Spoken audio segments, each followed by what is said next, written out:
J. Lazarus Hawk. I'm Jamie Hall. Welcome to In Frame with Rising Fire Productions. This week we are fortunate to add Don Meyers to our guest list. Welcome to the show, Don. Thanks, Laz. Thanks for coming in. Good to be here. At my age, as George Burns says, it's good to be anywhere.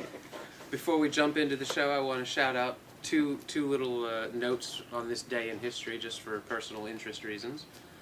This is Ringo Starr's 73rd birthday, as well as this is, I believe, the 7th anniversary of the death of Syd Barrett, one-time leader of Pink Floyd. So those are just two little notes for this day in history that I caught today that I thought I'd mention. Cool. We also want to mention the shirt that I am wearing, the Black Lodge Video, Memphis, Tennessee. These are shirts that are available now from Black Lodge Video, where of course we are producing this show from.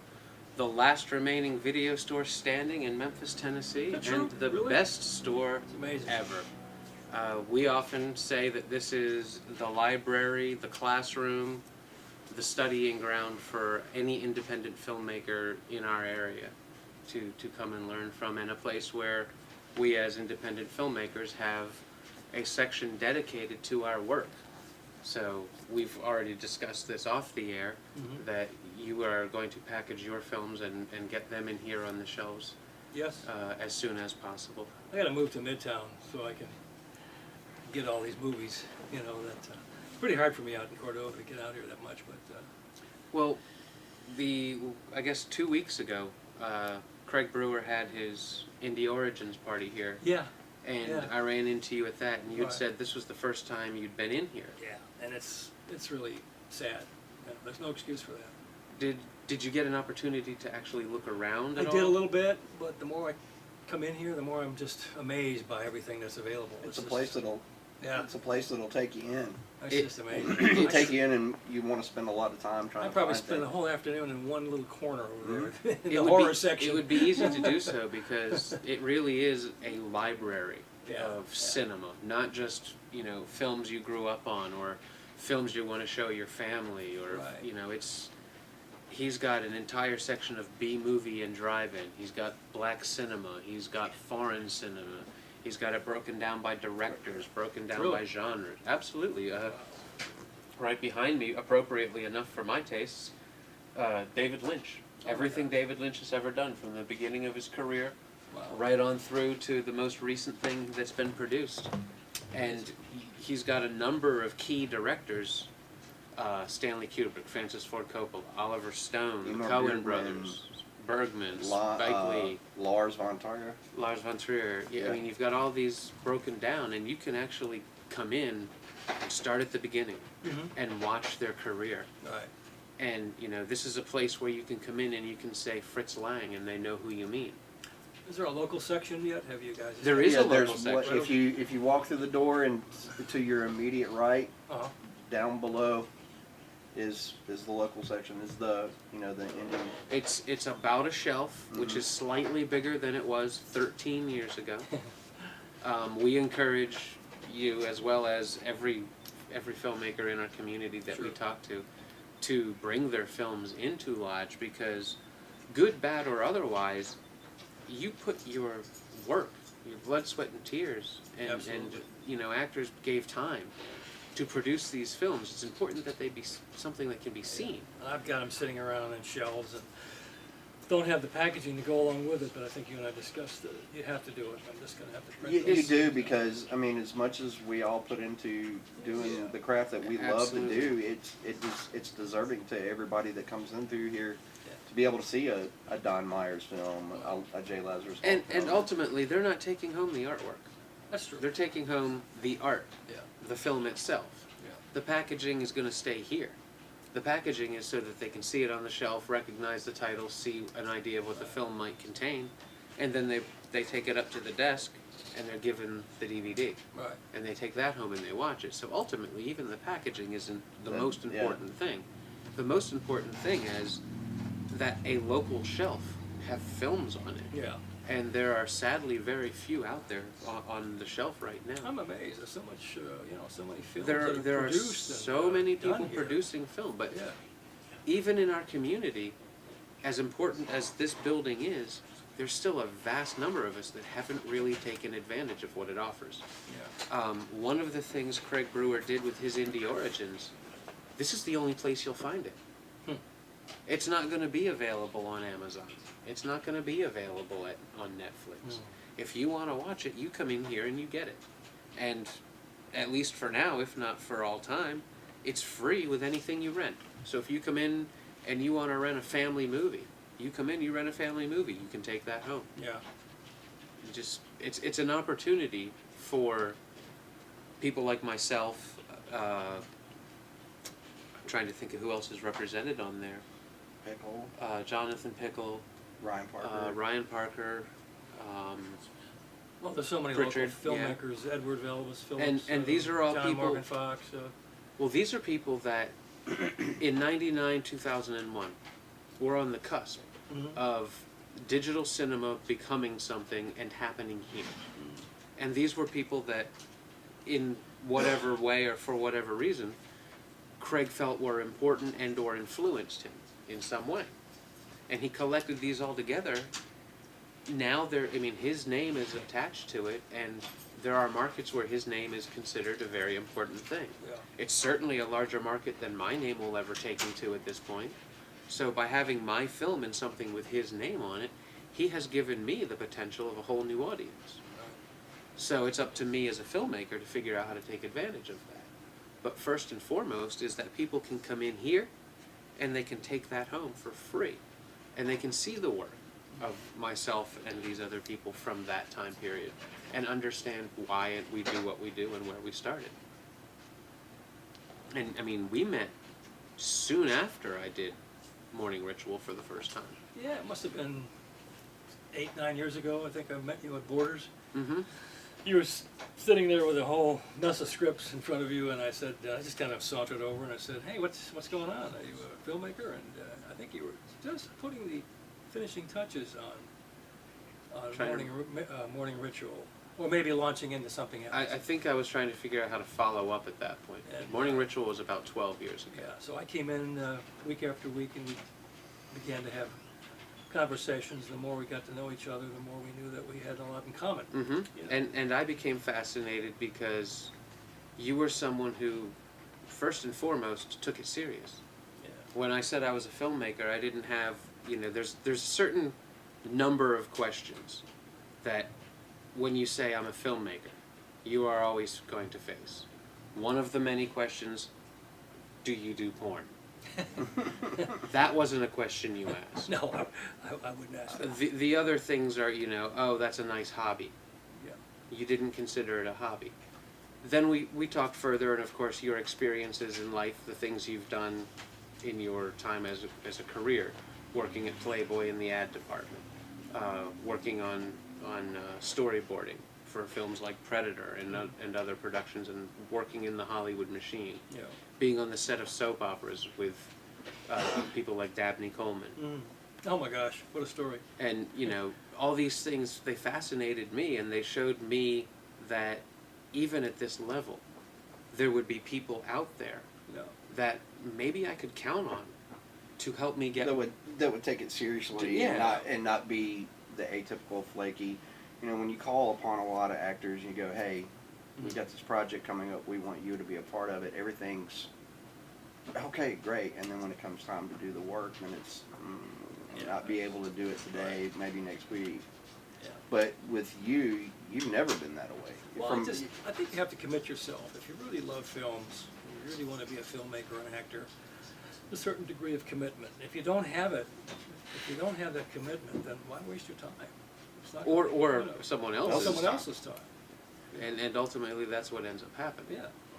So let's talk a little bit about Don before Memphis, when you were working for the ad, doing ad work for Playboy, and when you were doing storyboards. What was life like then compared to what you have to do? What you've been doing here recently. Well, it's all relative. I started at Playboy right out of art school, pretty much. I was a late bloomer. I started I think I was 25 or 26. I'd gone to the Art Institute after the Army. And I cashed in on the GI Bill. I think it was $100 a month. Gee, I could buy maybe 2 books with that.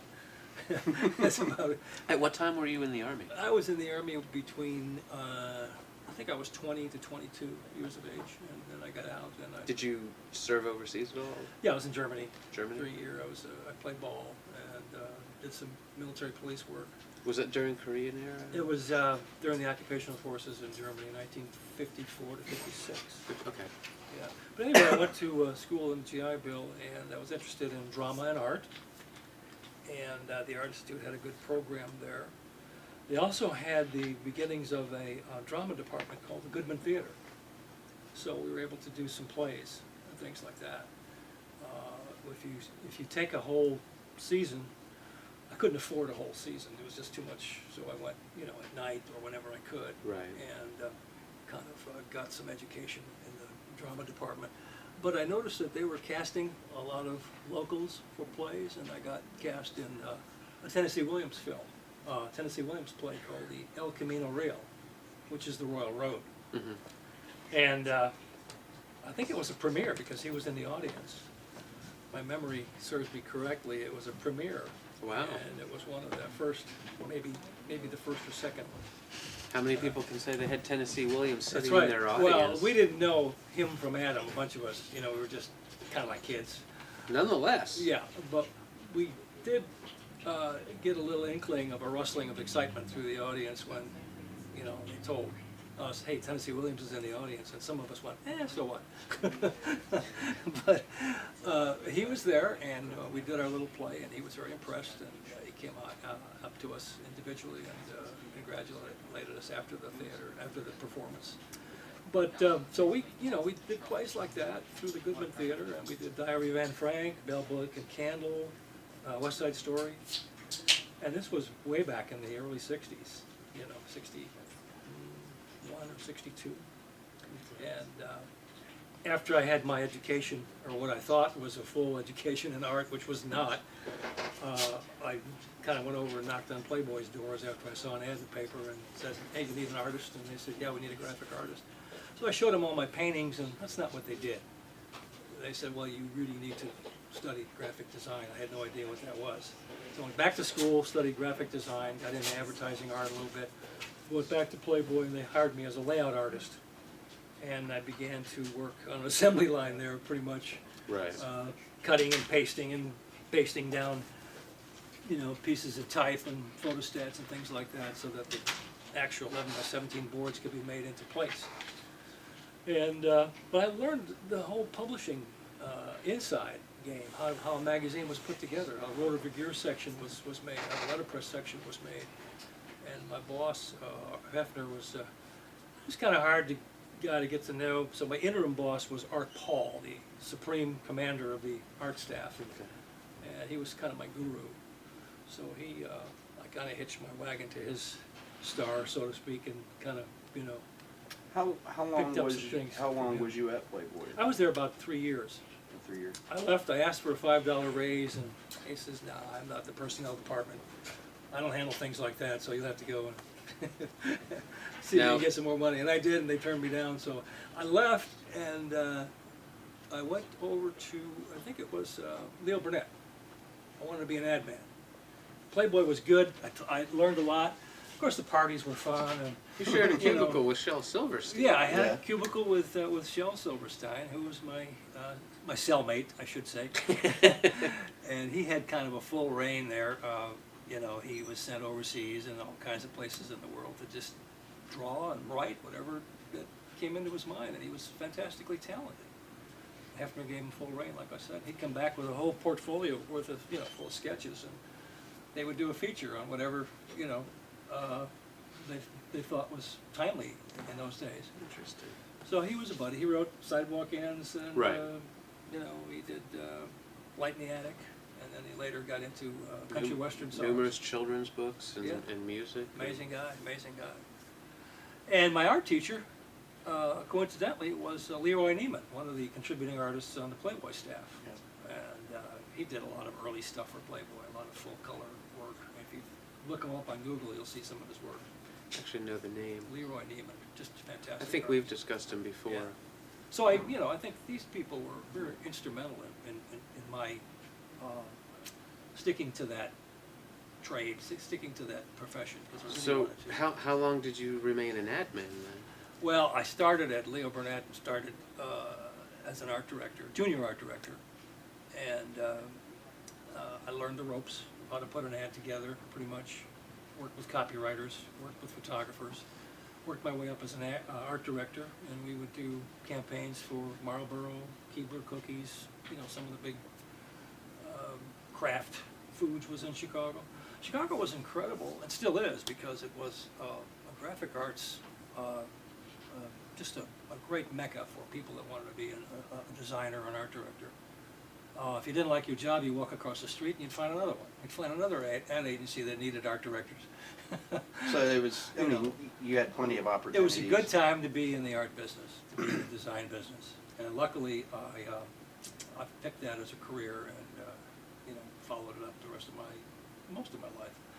Outside of the fact that I also had a really good love for acting, Right. you know, but I think the dual professions really served me well over my years.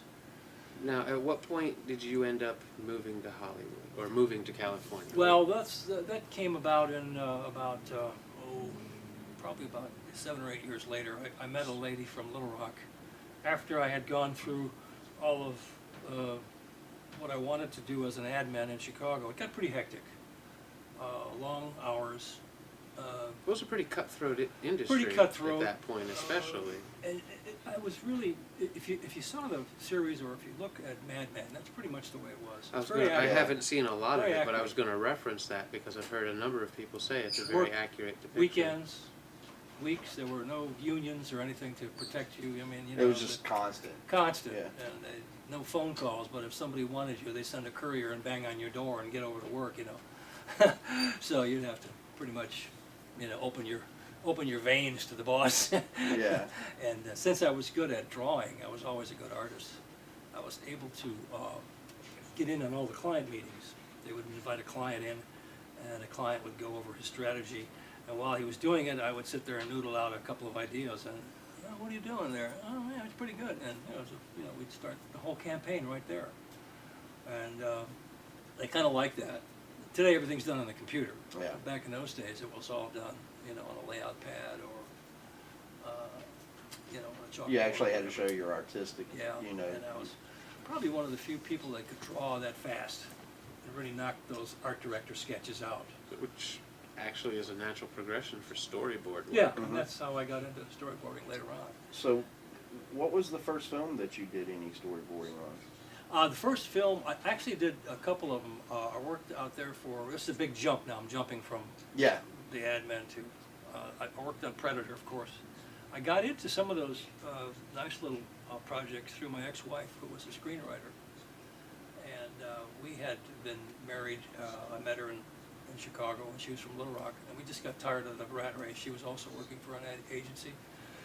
And we decided to pick up and go to Little Rock, and I got a job right away at Little Rock as a creative director. I think it lasted for about 6 or 7 years.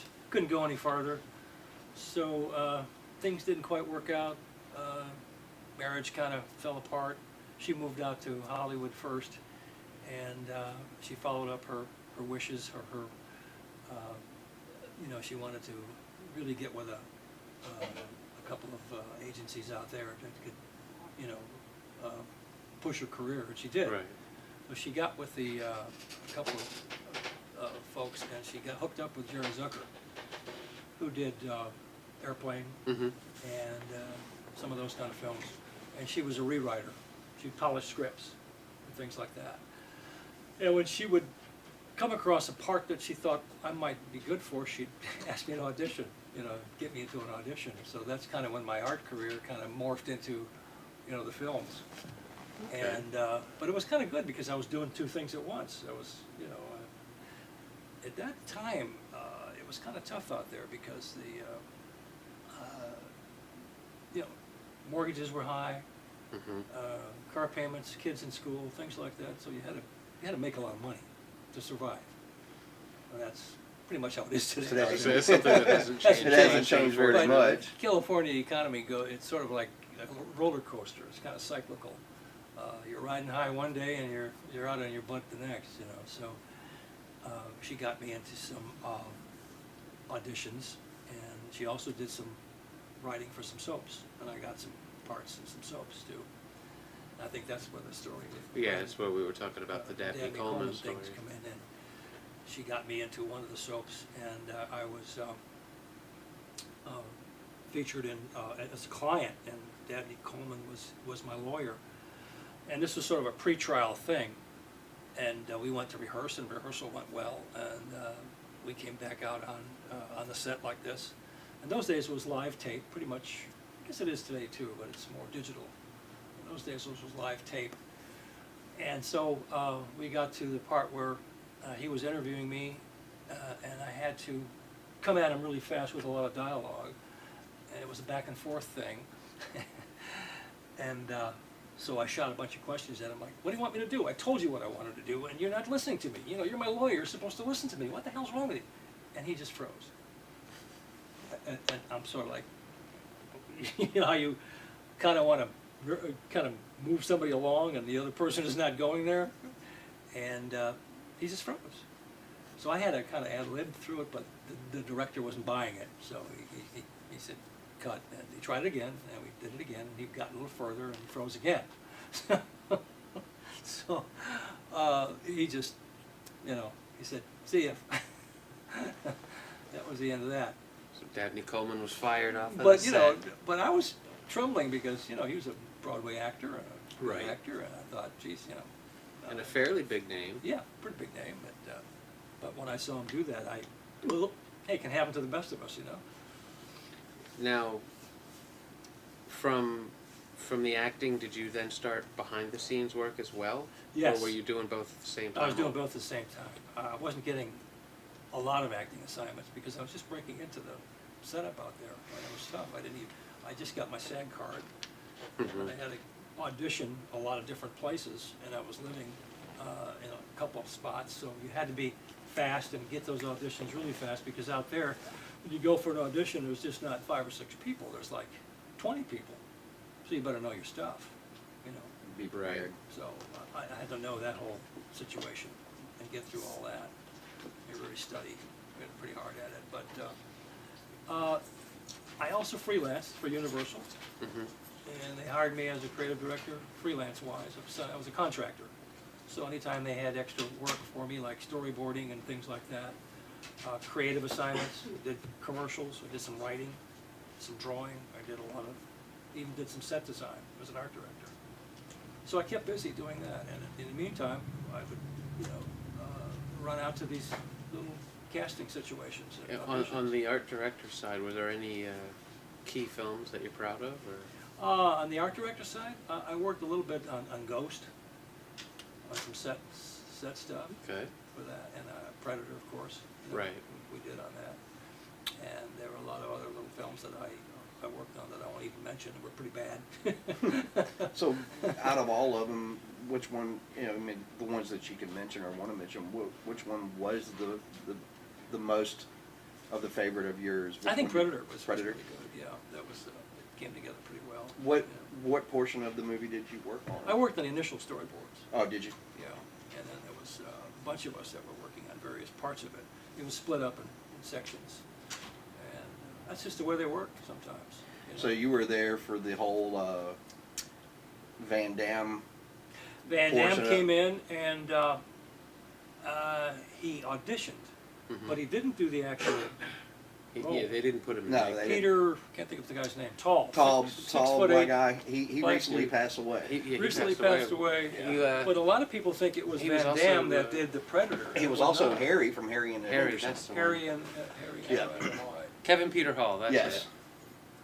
But I met Schwarzenegger. We were sitting, my ex-wife took me into one of the meetings, and we were looking at a bunch of storyboards and things, and I had driven in early with her, picked her up in the hills, and went out to the studio, and we got there early, and I had not noticed I parked in Arnold's spot. So I was sitting in there going over all this stuff, and about an hour into it, the door opens, and there's Schwarzenegger. Who parked in my parking spot? It's me. He was nice. Yeah, he was a nice guy. I was I've gonna always heard that he was, you know, an easy Yeah. person to get Pretty along with good. on set. Real neat guy. So how long were you out there overall? In Hollywood? Mhm. Oh, I bopped around a lot. I lived in the Hills, I lived in Long Beach, I lived in Mission Viejo. I was up and down, wherever the work was, I went to it. And I lived out there about a year before I remarried Lydia. Right. I moved her out there with me, my current wife. She didn't like California that much, but she stuck it out. But she never knew what I was going to be doing and where I Right. was going to be, and it was pretty tough on her and the kids and stuff like that. So it was very hectic, very hectic. So how long were you active out there? I was active Total? out there for about 14 years. 14 years? Yeah, yeah. And I miss it. I miss And California a lot. Did you come here from there? I came here from there, correct. The economy tanked in 91 or 92. They just, everybody that I know in the industry was out of a job. You know, we couldn't find work. My wife was laid off, I was laid off. She had 2 jobs, she was laid off from both of them. I couldn't find any freelance, any worthwhile freelance. I was doing comic book art. I was doing anything I could find to pay the mortgage, you know, and it was tough. Comic book art. Who'd you work for there? Comic books? Yeah. Oh gosh, I worked for this little place. Actually, it was a dump. It was above a Scientology group. This is not a good start to It's a not a story. good really. start. I won't even go there. It's a whole story in itself. Someday we'll talk about it. But it was a horrible job. This guy was one of these guys that just published the real crap. I mean, it was terrible. I can't even remember some of the stuff I did. I don't even want to remember it. It was just I supplied him flat art, you know, and just let him do what that he wanted to do. Right. And it was just barely making a living. So my brother found an ad, saw an ad in the paper. He read the Tribune one day and he said, hey, they're looking for somebody in Memphis to head up a art department. And it was a marketing concepts, a marketing group here that was looking for an art director. And I called and asked my wife if she wanted to move to Memphis. Of course, being from Memphis, she says, yeah, of course I want to move to Memphis. Are you crazy? Get back home. Get back home. So that's how we moved here. Okay, so now ironically, one would think moving from Hollywood out to Memphis would mean the end of the film career. Yeah. However, although it didn't pan out necessarily, it seemed that Hollywood followed you, because soon after you got out here, the firm, I think Well, the firm, was, yeah, I was came out out here here. a year, and got out here in '92, and the firm, I think, was filming in '93. and you were up for an opportunity It's there. up for an opportunity. which, of course, I had been working at I won't mention the name of the company, we've been working there for about 8 months, 9 months. And it was typical advertising, you know, hectic as hell, and you never know, you know, what the client's gonna do or how long you're gonna work that weekend. And but I noticed that the firm was coming to town, and I had sent them a headshot earlier, not thinking more than just, you know, Just I just send it in and whatever happens. About 2 weeks later, I got a call from one of the casting directors to come in and read for them, for one of the lawyers, one of the assistant lawyers' parts. It was a pretty good little part. And I read for them, and I think I did okay, but you know, you're not quite sure about Right. auditions. If you feel you did a great job on an audition, most of the times you don't. And if you feel you did a lousy job, sometimes you do a good job. So you're just not quite sure. So I got a call, and they said, hey, you did pretty good. Can we ask you to come back and read some more? I did a second reading, and they liked it. And about a week later, I got a FedEx package, and it was a contract to appear in the firm, a nice role. So I looked at it, whoa, wow, that's pretty good. You know, pretty good money. It was a good 2-week stint, maybe more, 3 weeks, 4 weeks, whatever. So I went to my boss and I said, I have this opportunity, and I'd like to talk to you about it. And my boss said, well, what is it? And I presented her what the situation was. And I said, well, look, I know we're busy, but, you know, I can work on weekends. What about taking my 2 weeks vacation early? Because I had 2 weeks coming. And my boss said, no, can't do it. Impossible. Can't let you go. I begged, you know, for it because it was a great role. I mean, how many times do you get a role like that? But my boss wouldn't do it. Later learned out that, I won't mention the name or who it was, but that person was kind of jealous because she was interested in acting and thought, oh my gosh, you know, he got a role and I didn't. I found out later that she auditioned for For the same role? Not the same role, but in the movie. Oh, The same film, at least. Oh, That's funny. oh God. Anyway, we parted company not too long after that. And so, you know. So needless to say, you wasn't able to take the role. No, they needed somebody, you know. So, that would have been early 90s. That was early 93, 94, gosh, 20 years ago. At what point did you start actively making films and or becoming a part of the Well, there was a local good cinema? there was a good section of time, a good 9 years when I just did nothing but creative work for another agency here in town. I was just not even thinking of films at that time because we bought a house and supporting my kid back in California, you know, private school, which was pretty expensive. So all I wanted to do was make sure that I had the money to do those things. And I wasn't even interested in making films or even acting between 93 and 99, 2000. Good 7 years where I just did nothing but creative work. Okay. Back in 2000, 2001, I think I met you, Mm-hmm. something like that.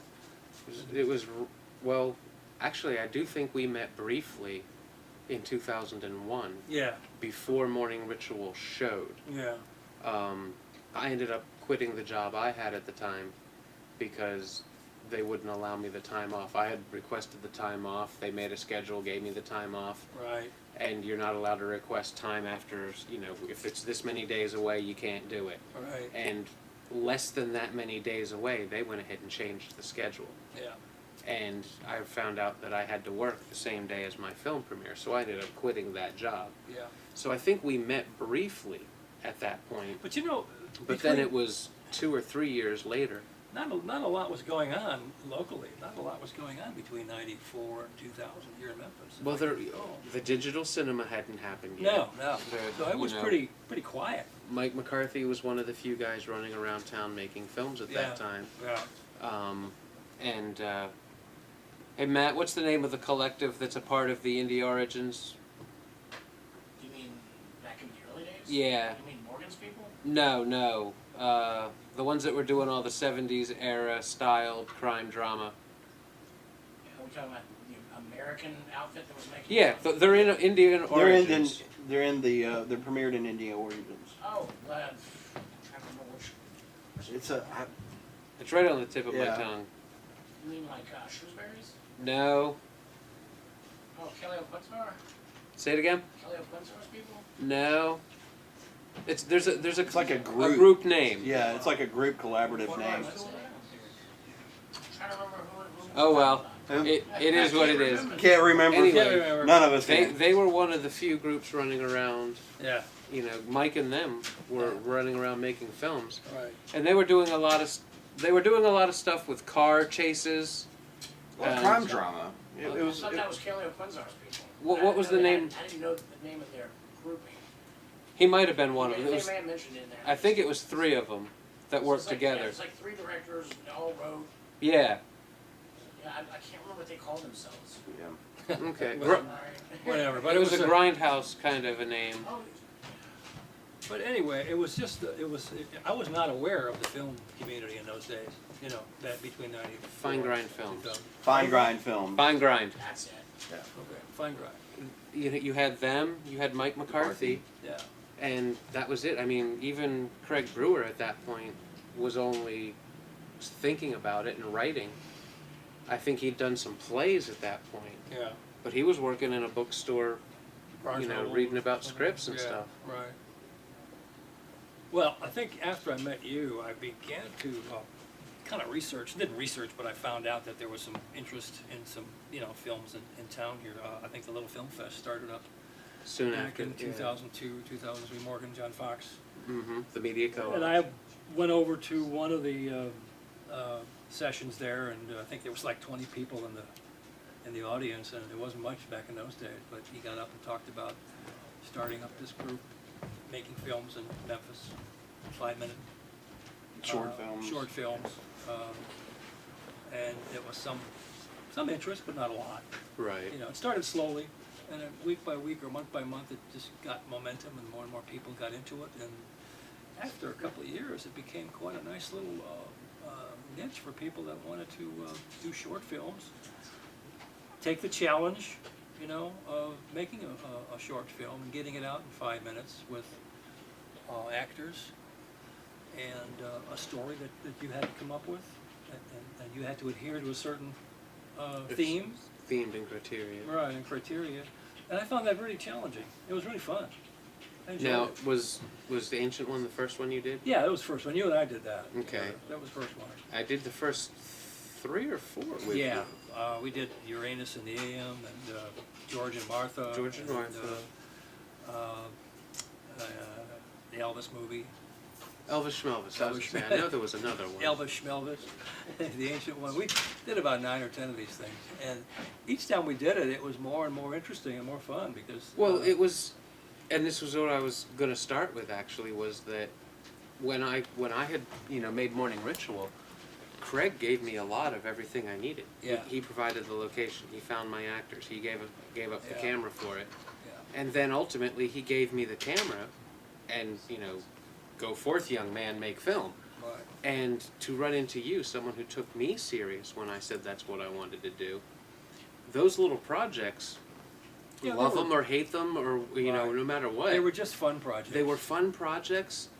It was a learning experience, Absolutely. and it was a very encouraging time Yeah.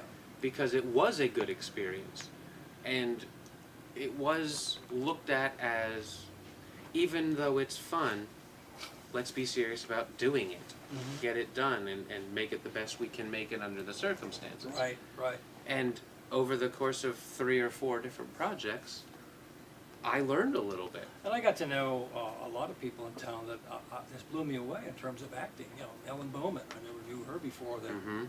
we made a Love movie Ellen. called Our Attic, and I was impressed with what she did. That's actually one of my favorite things you've done Well, as a filmmaker. We did a lot of improv on that, but it all came together, and it was great working with her. Diane Mullins and I met on one of those little films. I Mhm. think it was George and Martha. So I just was so impressed with the talent here in Memphis. So the more you make, The more more it shows up. the more Yeah. it shows up, and and the circle gets wider and wider, and you begin to, wow, this guy is great. This guy does this. This guy does this, and it all overlaps. Now, in a very small window of time, 4 years maybe, you kind of went king of indie. Yeah. And you worked with almost every director and every actor in this town on one project or another. Well, that's probably because the more that you work with, the more people you work with, the more people you get to know that are making films. Right. I also think it's when people see that there's someone that can take it serious. They Yeah. want to. Yeah. They know you'll show up. They'll know So you show let's up. ask him. They'll know that you'll be there until it's your time to be done. And that's we just recently got to work together for the first time. Yeah, that's right. That's right. And I was it was such a relief for me to be able to. We did a 5-hour setup in 3 hours. Yeah, Yeah. I was. God, I don't want to ever do this. it was a good shoot. It was a great Thank It shoot. was a fantastic shoot. It went very well. I think it went very, very well for all that you had, that you had accomplished that evening. It came off really nice, Well, thank you. really nicely. Yeah. I really enjoyed it. I told Lazarus several times, I can't wait to find something that I can work with Don with, so I can be that one director that hasn't, everybody else in town's got to work with Don, so I need to work with him. there's a few that I don't think, I'm not sure if I work with everybody, but Well, over time you've learned Yeah. to some degree who you And can you and get to can't. learn, And right. you got at some point or another there comes a point where you have to decide whether or not this role is worth it, Right. this director is worth Right. it, or this story, one the other or something have to Right. line up. But it's amazing too, early on in a director, a person who decides that he wants to be a director, his first film may not be that good. And you may be in that film, and it may not be the greatest thing that you've ever done, but 5 films down the line, all of a sudden this director makes a fantastic film. It's a learning experience. And you I go, mean, wow, where was he, 5 films ago? And you're just so proud that you're able to line yourself up with this guy. Our guest last week was Mike McCarthy.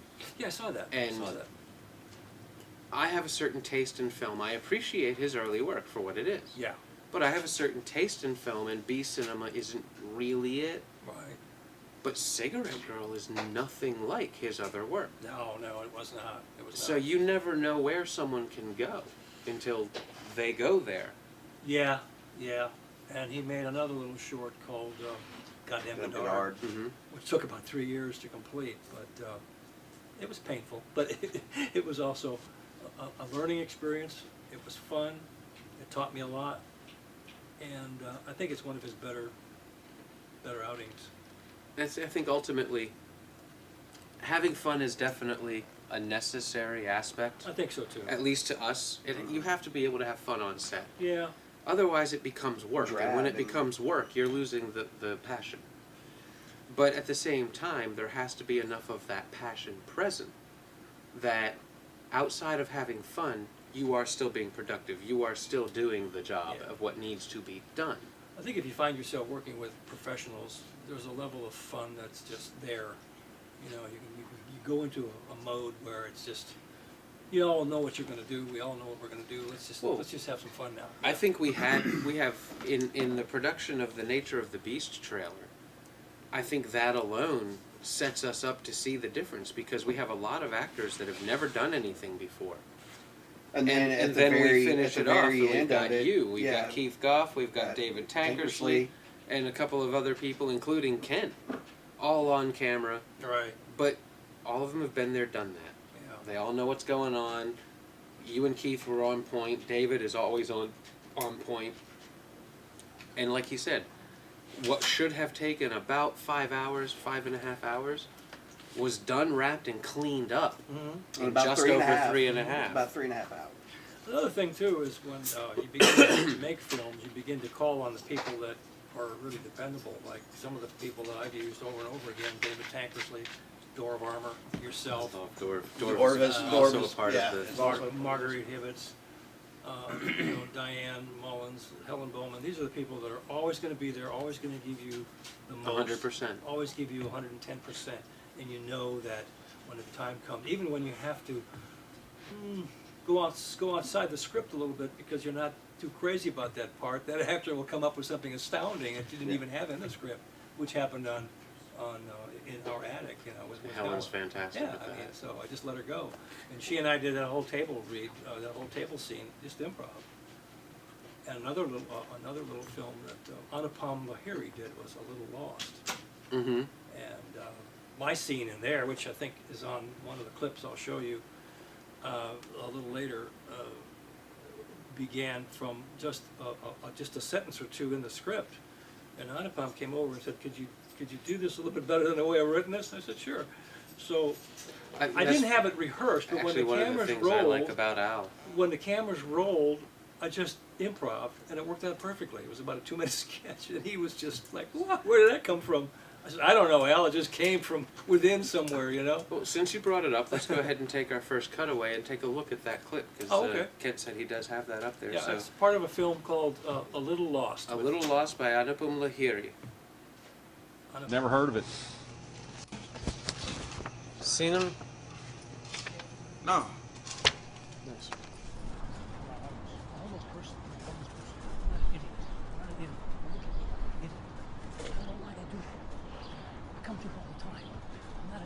Zoo animal. I'm not a piece of shit on the street. I'm homeless. I'm looking for someplace to stay. Someplace. I'm looking for some respect.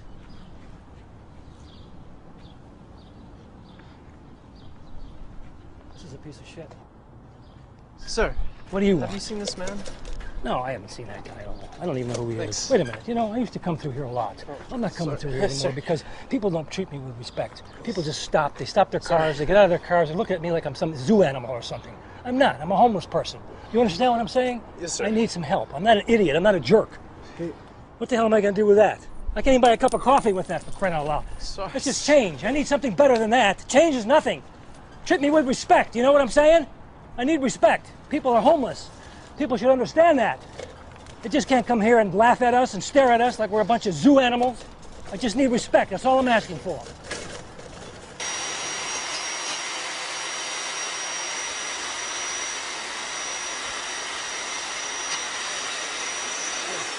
Hi. Hi. Never heard of it.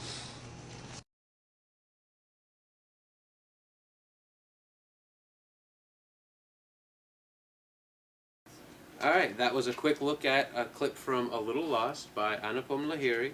Yeah, Al, the to me. clip is from a film that he did about a young man who takes care of his father who is on the verge of Alzheimer's. And he comes over one day and his dad is not doing well, forgets a lot of things. Yeah. And in the course of making a pot of tea for his father, he turns into the kitchen. And while he's there, the father kind of wanders out of the house and goes on this neighborhood Now, jaunt. I actually remember. Trying to find his real family. I can't remember the reasons, but I remember we were at Al's house That's right. That's right. filming for something else. Hunters, some hunting movie. Was it his party? I thought we were filming for that hunter. No, we were at a party. It was a party. Okay. And he started talking about he had that idea. Yeah. And all of us were just like, Al, that's a fantastic idea. That was great. It's very poignant because you're talking about basically an Alzheimer patient. And you know, he's shown that at 9 different festivals.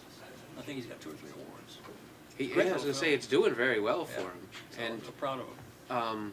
Good filmmaker. I met Al because of a project we did together, and I can't remember if you told him about me I might have. or someone else. Grandmaster. Yeah.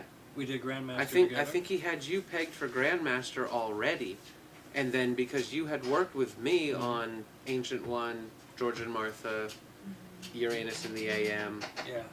I think you said something to Al about me, and he called me up and he asked me a couple of questions, and then he asked me if I'd actually be in it. So we ended up, it's one of the more fun experiences I had.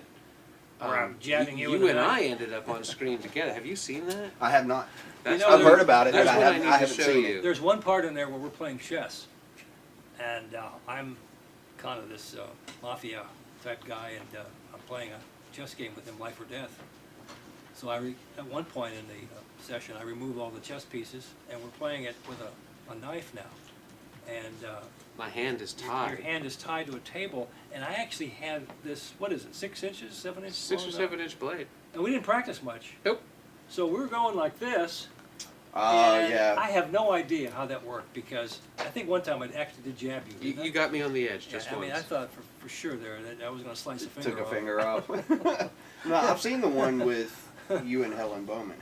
Our And ad- that's one of my, yeah, and that's one of my favorites. Yeah, she's so good in that. Yeah. She did all that from just right here. It just came out. And I've seen, You know. I've seen them, what was it, Lady on the Lady in the Lake. With, Lady in the Lake. with you in there as Yeah, well. and I submitted our attic to the Hot Springs Horror Festival. I don't know if it'll make it or not. It's not bloody. It's not gory. It may be. That's not necessarily what horror is. Yeah, No, but not you know, really. horror is one, you know. I know. You, 5 different people can have 5 different perspectives of what horror really Yeah. is. You know, at Yeah. one point in time, horror was Dracula, Frankenstein. Yeah, it was a psychological. Nowadays, that's not really horror. Nowadays, horror is how much blood and guts can you put on a screen. And And I'm kind of the opposite. I like a little less. We are the same we're way. kind I of think a lot Hitchcock less school can of carry the you less you farther give. than the actual. You know, bloodletting. if- I think Psycho's one of the best horror films ever made. Psycho, So unbelievable. We went back to one of my wife's favorite horror films this past week, which is The Changeling with George C. Scott. Oh yeah, good film. One of the most creepiest films I've ever seen in my life, and you barely see any kind of, you know, physical violence to me, within it. to me, one of my favorite, and I don't know if everybody would go along with this. Maybe Matt will argue this on me too, but I think one of the best horror films is Angel Heart. I just think that it brings up concepts that we at large aren't prepared to really deal with. Yeah. And they unnerve us, and that is what horror should do. So we're actually putting Cold-Blooded into the submitting Cold-Blooded. Oh, you're gonna do that? Yeah, And we might Cold-Blooded submit is, the bag as well. is been submitted Good. to the Hot Springs Horror Film Festival. Cool, So right. it's going to be. I think it's going to. It's not going to be the last one that I submitted to. It's next to the last one that we will be submitting Cold-Blooded to, and it's going on the shelf. Great. Yeah, it's time. We time. need Yeah. to get other work in here as well. Put our You got a lot of work that you preaching. could be putting on Yeah, that I was gonna shelf. say we need to Yeah. practice what we preach and get our work out there as Sure. well. I'm gonna get. And the get to biggest it. thing holding us up has been packaging, like you Yeah, say. yeah. Trying to get something that people will want to see Yeah. and will notice when they come in. Yeah. What are some of the? Are you working on any kind of projects as of right now? Are I've got. It's going to be a slow summer. I think I've got a film. I know I'm in one film with. I think it's called the Tomorrow Saga. It's in 3 chapters. I've heard about it. Gunter Sanderson. Mhm. It's a faith-based film. Pretty good part. I play an old man. Gee, what a stretch. But I morph into the devil, so that should be kind of cool. And the devil is Marcus Santi, so that should be kind of fun working with Marcus. Never worked with him before. And we'll see how that goes. It'll be an And then- interesting. It and will we be an just, interesting day. Pardon me? It'll be an interesting day. Yeah. And then we just did, we just did a film over the last year with Chad Barton, Piano Man Pictures, Chad Barton, Mm-hmm. Eric Tate, Shelby Baldock. Just great. Some Great- some of great the better talent. filmmakers in town. They've got 3 or 4 under we've their had belt Chad that are up just here. great. Chad's been up here, I'm sure. They did a film called Lights, Camera, Bullshit. Mm-hmm. And I had a nice juicy role offered to me. I couldn't do that role, but I took another role which was a little more acceptable because of my schedule. And Ron Gephardt plays the lead. And first time I got to work with Ron, so that was very good. Great actor. He's and, fantastic. I play his older brother, and it's probably the nastiest role I've ever had. Interesting. I mean, every swear word, every cuss word, every terrible thing I could come up with. Interesting that you bring up that it's Yeah. the nastiest role. What would you say is your favorite? Now I've got a couple of. These are my Don Meyers highlight moments. What is your favorite role that you've done? I don't have a particular favorite. I think my favorite role is one that challenges me the most. The one I just talked about was very challenging. The one role that I played in. Well, Chad Allen Barton, Eric Tate, Shelby, they're fantastic filmmakers. They're Yeah. actually going to give you something worth playing. If I were to say my favorite, would probably been in the last Mike McCarthy film, Goddamn Godard, where I played the art critic, the mean art critic. Have you seen it? I've not actually seen that whole thing. Okay. I was trying to watch it online at one point, but I was having trouble. I think my computer has issues with his player. Play a really irascible art critic of a local newspaper, infatuated with a young French girl who works at the local art museum, and I kind of follow her around throughout the whole picture. And she's a model, and I follow her through the art museum, and try to get a date with her. I'm kind of a lecherous character, and so it challenged me a lot because while I'm critiquing some of the artwork on a particular day, this band of barbarians breaks through the art museum, and it's John Pickle and his I was gang. going to say, I remember John Pickle's one of them. And I'm taking notes furiously, scared out of my wits because these guys look like they're going to kill me, so I hide so they don't see me. And I'm biking through the whole film on my bicycle to the park, and they live in the trees outside of the Brooks Museum.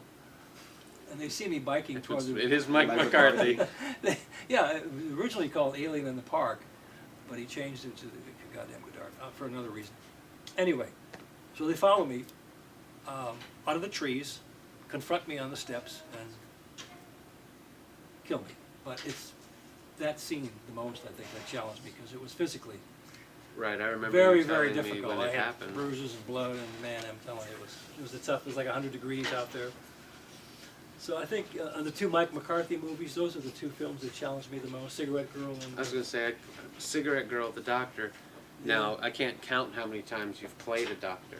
many, many times. But somehow in Cigarette Girl, it's a very different you. Well, it has to be a little creepy.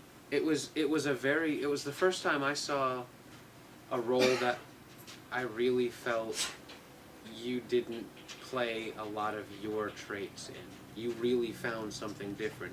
Yeah. Because I'd seen you play a doctor before, and this was a different person. Yeah. Yeah. So that was one of my highlight moments. Well, this particular doctor had to have a backstory Yeah. that probably wasn't communicated that much, but I had to know it, and I had to bring it Yeah. out within, my role with the cigarette girl. And I loved the expanded scene that I later saw, which was the TV interview element.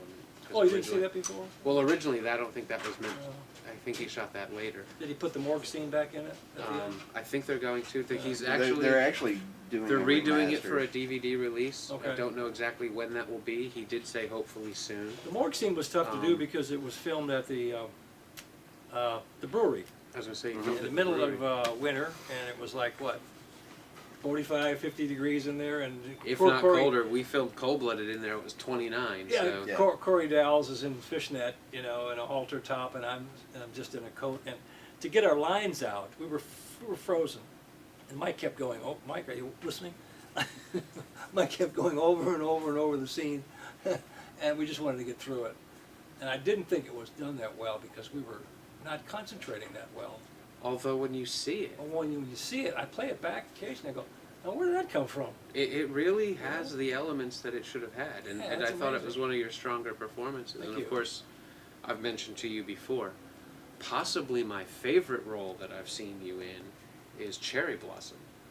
Oh, Uh, gosh, that was Arnold Edwards. Yeah, I forgot about that film. That's done. and that was, I at that time was not really aware of who Arnold was.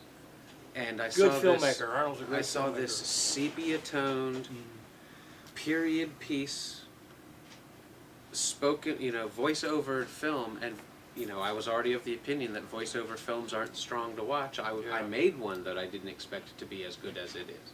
Right. So to see someone else do something like that, I felt was brave. But your vocal tonations, your body movements, the look of the film, the way the character moved, everything about it, again, was not the Don Meyers I knew. I have to give a lot of credit to Arnold because he coached me on that film. Well, as you said, Arnold's a fantastic filmmaker. He He is. coached me through that. He was very intense and said, "This is the way I want you to do it." And we actually butt heads a little bit on some of the parts of it, but I opted to go along with him because I thought, he's a director here. And it worked out really good because he really directed me well. The end result is It's a good little film. very watchable. He doesn't show film. it much because it's not high definition. Which is a shame. It's one of my favorite things he's ever done. I know. That I and know. Journeyman are two of my favorite Journeyman things I've was seen good. him do. It was very good. That to me was, I think, the best one, best short he's done. See, that should be my favorite because I love the whole post-apocalyptic themes, Yeah. but there was something about Cherry Blossom that just stood out. It's not a film someone in this town would have made, That's yet true. someone did. That's true. And I mean, I think that was one of the strengths in Morning Ritual, honestly, Yeah. is that it's not the type of film people around here were thinking. No, when I saw Morning At that Ritual, time. I was stunned when I saw it because I thought, my gosh, that's nothing like the films I've seen in Memphis. Where did this come from? I thought it was a Hollywood production. It has been hard for me I didn't for know years. Greg Brewer. I didn't know Right. you much. I didn't know many people. in Well, at the Memphis time when I we first met, saw that hadn't even come out. And I was really impressed. So- with the way it was shot, the lack of dialogue, very Hitchcockian. I was one of those filmmakers that kind of, I intimidated myself. And, I owe everything to Craig because he did provide location, actors, everything. But when I saw the end product, I had two thoughts. First, of course, was chills, hair Yeah. standing up, oh my God, I can't believe I just made that film. Right. The second was, dear God, what would I ever do now? Because once that's done, what do you do after you've hit the Grand Slam? Oh, you make another one. Where do you step forward? Well, it took me a few years Sure. because I immediately felt inadequate. Everything was given to me the first time and it came out right. What do I do when it's not given to me? Right. And I really shot myself in the foot for a number of years by staying anonymous, letting the film be out there and people going, who made this film? And me going, yeah, it is a good film. So I never really stood up with it. And that's one of the reasons I'm grateful to Craig for relaunching that, is because that will get out there again. It was just on PBS A couple months ago. Really? In October, wasn't it, Yeah. for Halloween? Wow. It was on PBS on the Dr. Gould show Okay, for their yes, that's- Halloween that's right, episode. that's So we right. got a little bit of recognition there. Now it's back out in the market with Craig's name attached to it in a higher profile. Mhm. So these are opportunities presented to me all over again to There's a- really pick it up and run. There's a team, Valerie Morris and Craig Morris, that do good Valerie Sure. Street. horror films. I did a little film with Christian Walker called Blood Therapy. You might have seen it, I think I have. and they're very, very, very good in terms of what they do. Very methodical, but very. I've actually met them. They had a film on that same episode, Yeah. ironically, of Dr. Gould's. They were on there as well. Right. And I've met them once or twice at the Little I think Film they showed Fest, Blood and, Therapy and that night. Ken has met them a few times and has said similar things, that they're in this town. They're one of those people to just They're very always low- keep your eye on, because you Low don't key, know. low key. They're but very low key. Very good filmmakers. There's a bunch of filmmakers that are low key, and I don't know why. They should really Well, maybe. because none of us have had an opportunity to really be able to be anything but low key. We don't really have budgets. We can't market. I mean, that's actually why we created this show. Yeah. Is one way, even on a small level, to bring attention and get some sort of awareness that there are people in this town making films. And we've had Craig, we've had Mike McCarthy, we've had Dan Baker. Dan Baker, yeah. Sam Baer. Avarice. He did. Sam Baer, Yeah. Chad Allen Barton. Yeah. We've been fortunate to pull in some of the Chris McCoy, Morgan Fox. Morgan Fox. We really have been fortunate to be able to pull in some of what we consider the better and more important filmmakers in our town. Now, there's still a few that we're chasing. Mhm. Ryan Parker is notoriously shy about getting on this side of the camera. Really? Edwards. Is he? Yeah. Arnold Edwards. Arnold is- Arnold too. Edwards is very difficult to get Yeah, on this he- side of the camera. I'll have to try to bribe him one of these Um, days, because he lives near me. But these are people we see as... Edward Phillips. I've spoken to Edward. He may actually end up coming on fairly Okay. soon. He's in the middle of a few things, and I have to get in touch with him again. He's good. But he sat down here briefly a week or two ago before we went on camera. His film, The Conversion. That was I've seen it. and that is also a film not like what people here Right. would have been making. Right. It owes a lot more to the 30s, 40s serial, Yeah. which I love. I think that's actually one of their best works. Yeah. I've liked several of their films. I've laughed at a number of their smaller films, but I really think Conversion is their best work. Yeah, I just enjoyed working because in that. it That's- really is a unique type of picture. I enjoyed, working in that film a lot. Really did. So, moving forward, Mm-hmm. what do you have specific goals that you want to achieve now? At this point in my life, I just want to keep up my creativity, no matter what form it takes. Continue to do good artwork. I'm painting now. I'm doing some photography. Once in a while, I'll do a film. Continue with acting. I love acting. So just jump in this large pool and just keep Just whatever comes to you. keep swimming. Yeah, whatever comes along. I Are enjoy there it. any particular actors, or any particular directors in town that you really, really want to work with, or want to work with again, since you've probably already worked with them? Like you say, I work with so many of them that I wouldn't mind working with any of them again. They're all good. I don't know of anybody I have had a real bad experience with. I wouldn't tell you about it anyway here.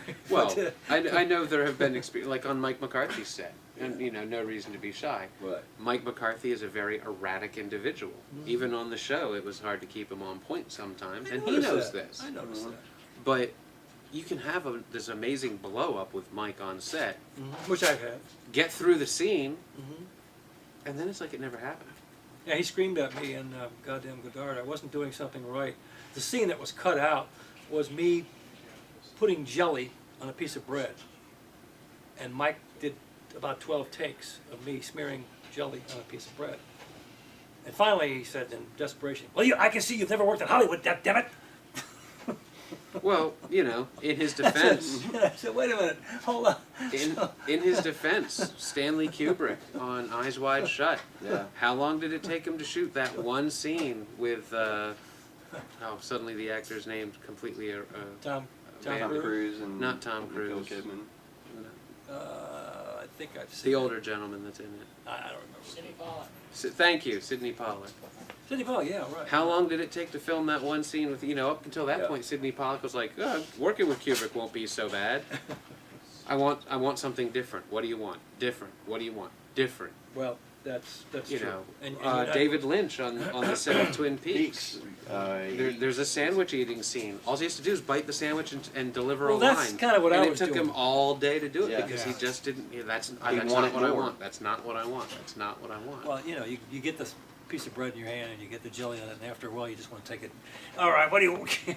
Yeah, but I couldn't get it right, I guess, for Mike, and it was tough. A couple of scenes in there were cut because they evidently didn't come up to his quality. Right. But that's all right. Have you worked with Willie Beard?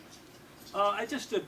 I had an extra role in. You were in One Came One Home. Came Home. You were, Yeah, that's right. Willie's a great guy to work with. I was gonna say Very that's open. one of the people I really want. I to would work love. with. I know he and David are writing something Yeah. together now, and I'd love to find out what that is. I doubt I'll ever be right for anything that they I- do because primarily their stuff is very Southern flavor, and I, of course, I'm a damn Yankee. Me too, and I probably have a hard time with And the Southern dialect. but if I were to try and do the Southern dialect, I'd probably just Yeah. offend people more than get it right. right, I would like to work. But with I him. would love to work with Willie. He's just one of those people Yeah. that I'm that glad I you feel brought that up. I would, would, too.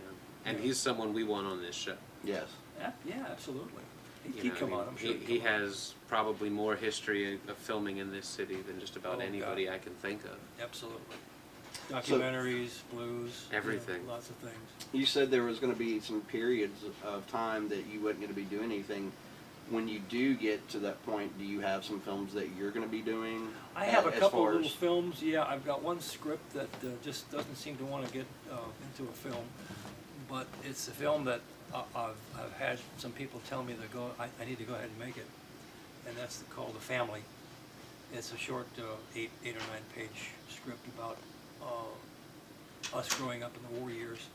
And my dad used to read the newspaper to us in the morning as we went to school. He'd get us prepared for school. My mom and dad would be in the kitchen. That's kind of where we met, in the mornings. And my brother and I would sit there, and my dad would read the newspaper. He'd have this fedora on and his kimono on, and he would take the newspaper and he would read articles, but he would tailor make each article to us. He would read them to us, but he would kind of slant it to our interests. Like if the Cubs had played the night before or the day before, he would see me over across the table. And I was kind of a mopey guy in those days, just kind of sitting there waiting to go to school, waiting for the school bus. And he kind of buoyed my spirits by talking about a great Cubs win. And he'd go into this whole routine about how the Cubs won. 9th inning, Bill Nicholson's standing at the plate, the pitch comes to him, whack, he goes through this whole acting routine. And so he would act out each of these pages that he would turn. Perhaps the beginning of your interest in the dramatic. Exactly. And then he would get to my younger brother, and he would talk about the Marines landing on Okinawa, because my younger brother was a big nut about, Military. military. So he would tailor make an article on the military landing in Okinawa. And so I kind of put the script together, and I showed it to David and a couple other people, and I said, hey, you got to make this film. So I want to do that. It's a short film. Now, But it's fun. I don't know that you can say much about it, but you also have a feature-length film that you wrote that goes back to your childhood as well, to some degree, based in the mafioso. I co-wrote it with another friend of mine who graduated from school with me, and we went to school in the west side of Chicago, Steinmetz High School, and was attended by a lot of mafia kids. You were actually in school with, Victor Spilatro, which is the character which is the character in Joe Pesci plays. Joe Pesci plays Victor Spilatro in Casino. Casino. And he nails it because that's the way Spilatro was. He was just thrown out of several schools. He ended up at our school, and he was in my class, and I guess he got thrown out because he beat somebody over the head with a baseball bat. Very And mean man. Yeah, he lived down the street, and then a couple blocks away was Tony Arcardo, Giancani's family. So all these kids went to our school, and they all had stories. There was always something going on there. So I've got all these stories in my head, and we just got together with some of the people I graduated with and wrote this, 40 or 50 page thing, and we're going to start filming in the fall, I hope. So that is moving forward. Yeah, it's moving forward. Right. Excellent. Then I sold the script to WGN-TV about 2 years ago, This is the Frank Lloyd Wright. called Frank Lloyd Wrong, and it's about all the things that Frank Lloyd Wright did the wrong way. And he had a dark side to him. Yes. And I was going to be an architect. I studied architecture in school before I realized that I could be a good artist and maybe an actor, I don't know.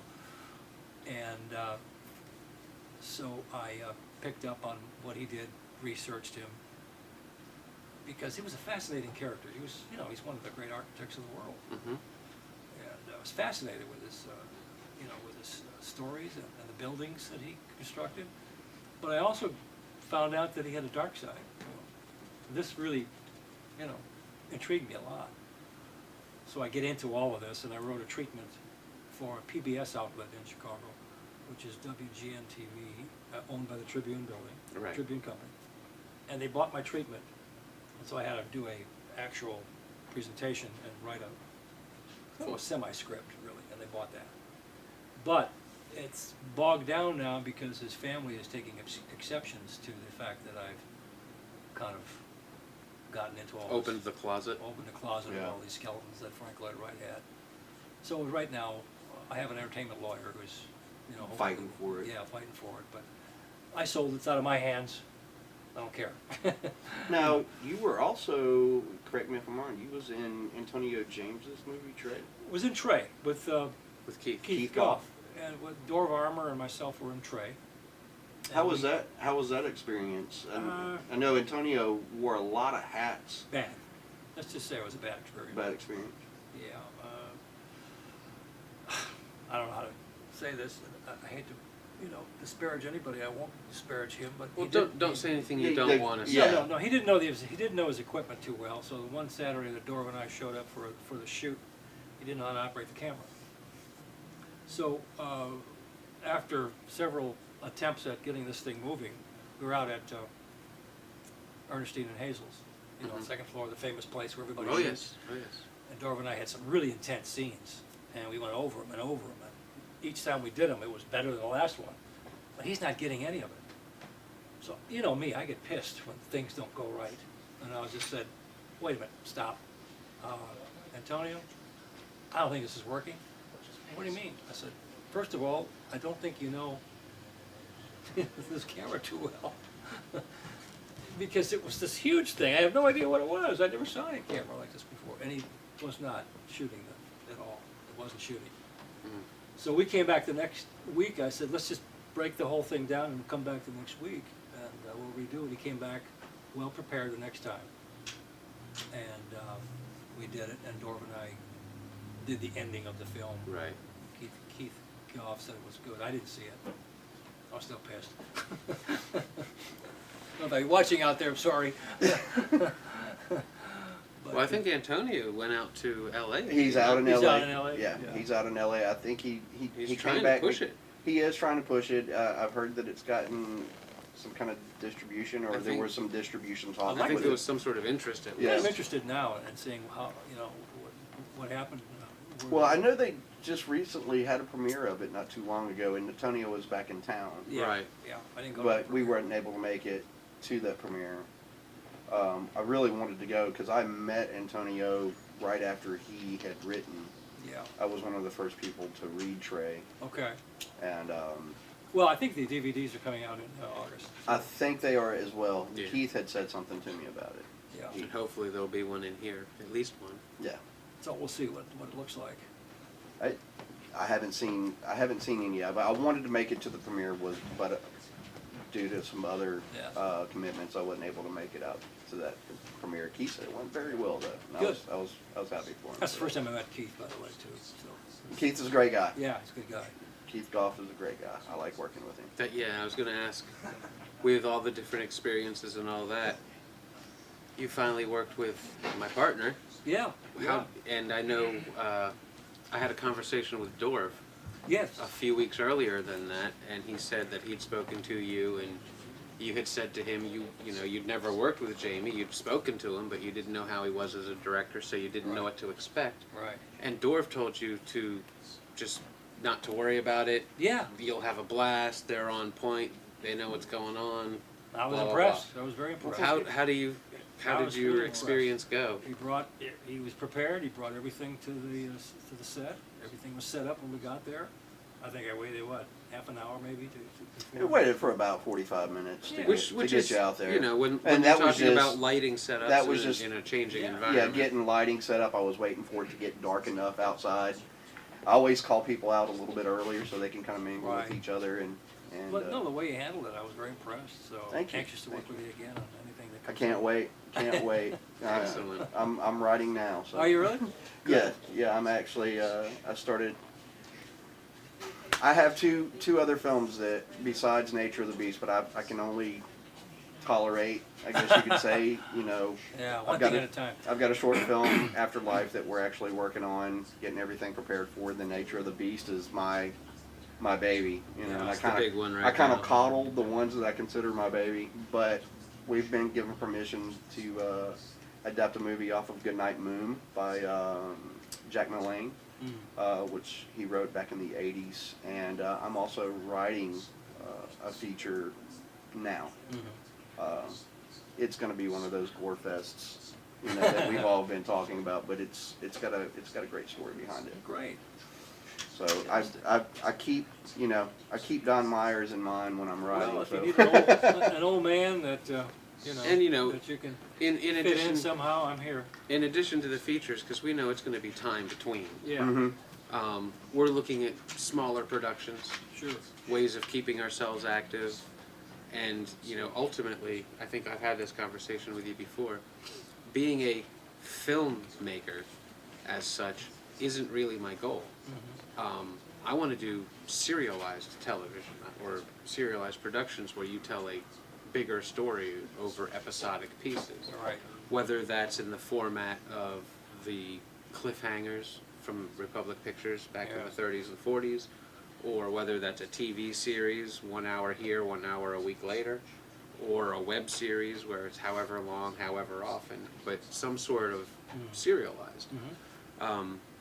Of course, with both of us having been inspired by the Twilight Zone, the Hitchcock, obvious yeah. choice is to do some sort of mystery suspense I want to do more of a modern, anthology yeah, series, more where of a modern day Twilight kind Zone of yeah, kind of yeah. thing. essentially a Twilight Zone, but Yeah. as opposed to other work where we write and direct our work, we want to look around at some of the other people in town and try to create a collaborative effort where we'll approach certain writers, we'll approach certain filmmakers, certain directors, certain Right. shooters, and try to build teams and start mixing Yeah. some of the talent in this city. That, like, I work with Kent almost exclusively for Yeah. years, which is the reason I wanted to work with Jamie on Glowing a couple of years ago, and that built a partnership. I want Kent to work with maybe Arnold or Eric Tate, or you know, for Jamie to work with Ryan Parker, or you know, whatever it might be, but to create stories and put together teams for that story Right. and see what we can create as an Oh, that's anthology, a good idea. maybe 4 or 5, 6 episodes a year. Surprised that hasn't happened. Well, there, you know, It's not happening here. I tried to do it a couple years ago. There are people doing it in other towns. Forrest has the Dark Corners things that he's trying to do. But you know, no matter what it is, it's going to be bogged down by one problem or another. Yeah. For my tastes, Dark Corners suffers from being one voice. Yeah. I think he needs to have, I mean, he's got a lot of good ideas, but I think he needs to get with different writers and develop a specific idea with a specific writer and or director, and then build that production that way. Kind of like what I'm saying. Whether he chooses to do that or not, I don't know. It's not for me to say. But there are people that want it, but this is an opportunity to do it in such a way where nobody has to commit to more than one thing. Yeah. You know, maybe I'll write one, but I don't have to direct it. Or vice versa. Maybe I'll direct one that I don't have to write. Jamie could write one and not direct it. I could write one he directs, he could write one I direct. I've actually asked Matt to write one. He's actually, no, I'm sorry, I also said something to Eric Tate. But those are the only two people I've really said anything to. And this is the first time I'm saying anything on the air about it, because it's not really a solid thing to talk about yet. It's just been ideas thrown about. But it's something I think would work. And if we can put together a good group of people, a good collection of stories, I think it can. I think Just that'll get the word attract out. some attention and get word out there. Get the word to out, people. and you'll see a lot of people come together. Because I think We're one gonna thing get- about Memphis that impresses me that I haven't seen in other. I've been in Little Rock. I've lived in California, Chicago, New York. And there's always a lot of camaraderie here. People, send out the word, I need help, and there's people that will come in and help. There's Fuel Film here. There's there used to be, Sarah and Chris used to do the Live from Memphis group. They used to help a lot of folks. Yep. And there's so many people that come together. If you need those folks, they're here. It's a very hand helping each other. Yeah. kind It's of just a matter of getting Very everybody. impressive, very impressive. In vast markets like LA, you don't see that much because it's so spread out. Well, everybody's after their own thing too. Yeah, Their own everybody thing. is after So their own. big, it's so It's other places is very competitive. cutthroat, Here, too, yeah, very cutthroat. Here, it's not so much. I mean, you can tell in certain areas that it can be very competitive. And But there's there are good classes here. I mean, my Yeah. gosh, I remember back 20 years ago, I took some acting classes. They were $250 a piece for classes back in those days. I don't even know what they are now. But here, maybe $20. You guys are doing classes for a pizza and $20, isn't it? Forrest Pruitt's doing classes out there for 15 or whatever it is. I don't know what Daniel Martin charges, but I think it's 15 as well. he's another I think good, we're the only ones that are 20, but that's because we offer up the he's food. another good Yeah. coach. There's Stephanie Norwood. There's people like Rocket Phillips come to town, and Molly Benson. I took some classes for Molly out in LA. We've been talking to Molly, and she Molly might be will coming. come. to She might visit come us. back. Yeah, She has a take no prisoners attitude. she does. And I bumped heads with her the first day I met her, but you know what? After we argued right there in front of about 20 people, we were nose to nose, we were ready to just have it out, and we did. She apologized because she said, Molly's a great person. she apologized, she says I was out of line. There you She go. broke me down. Yeah. I was auditioning for a role that she was going to cast in a movie she was making called Life's a Stage. So she came to town, a lot of promotions and stuff, and I got that word through Colors. So I brought some people from Colors with me, and we went there, and she came in kind of grumpy, and I didn't know her from Adam. But she got us all up, and we introduced ourselves, and she handed us a script, very matter of factly, and we all read different parts from it. She says, hold on a minute, where are you people from? And I said, Colors. Colors sucks. This is terrible. I've never seen an agency that sent over such non-talented folks. We're gonna Right pause. then and there with Molly. I mean, Yeah. I'm hoping she's not watching this. Yeah. But she just got in my, I just blew up right in front of her. We're gonna take a because cut I right- brought over about 10 people that day. We're gonna take a cut right there. We're Okay. gonna bring it back with Yeah. going back into that. We're gonna take a break for just a few minutes Sure. here, and we'll come right back. I'll stay tuned.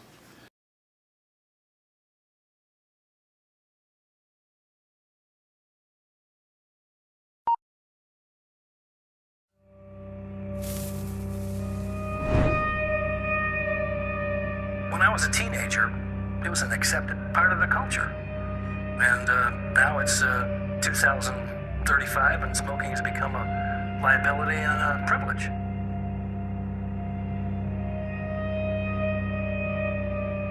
Frankly, I never thought I'd see attitudes against smoking that are so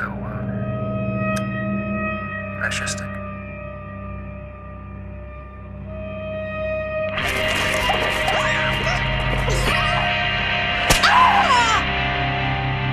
Stay out of my way, I'll run you over.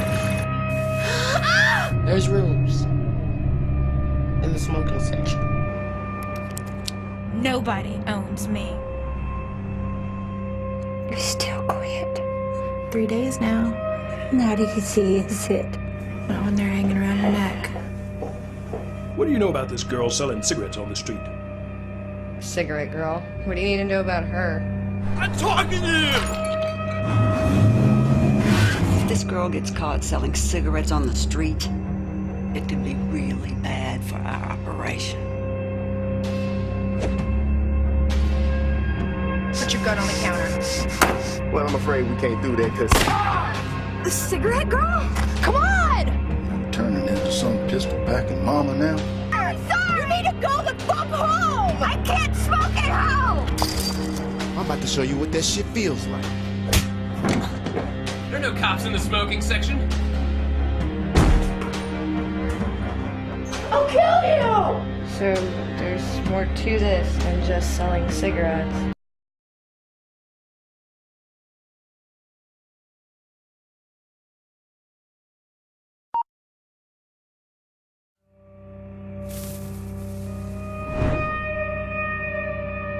When I was a teen. The majority of humanity is disturbed by the appearance of... What the hell's he talking about, George? He's talking about us, Johnny. He thinks we're stupid. I ain't stupid, George. I bet that critic don't know what I know. All that critic knows is Picasso. Yeah, well, next time I see him, I'm gonna Picasso his face.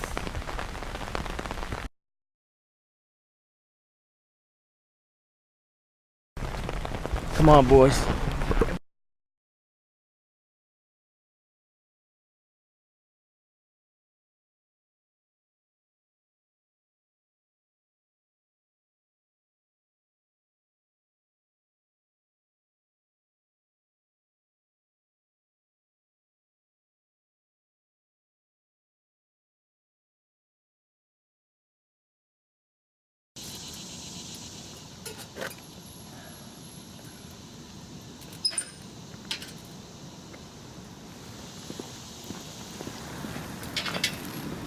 Hey.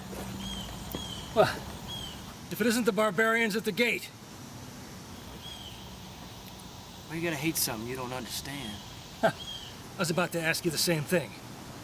Someone has to defend what's right and decent. Well, you could have come out from behind that curtain and talked to me. But you don't want to know what I think. You're afraid of me. Okay, Mr. Next Wave. What the hell do you filthy punks want from me?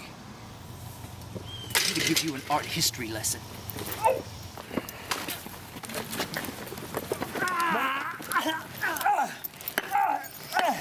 The majority of humanity is disturbed by the appearance of...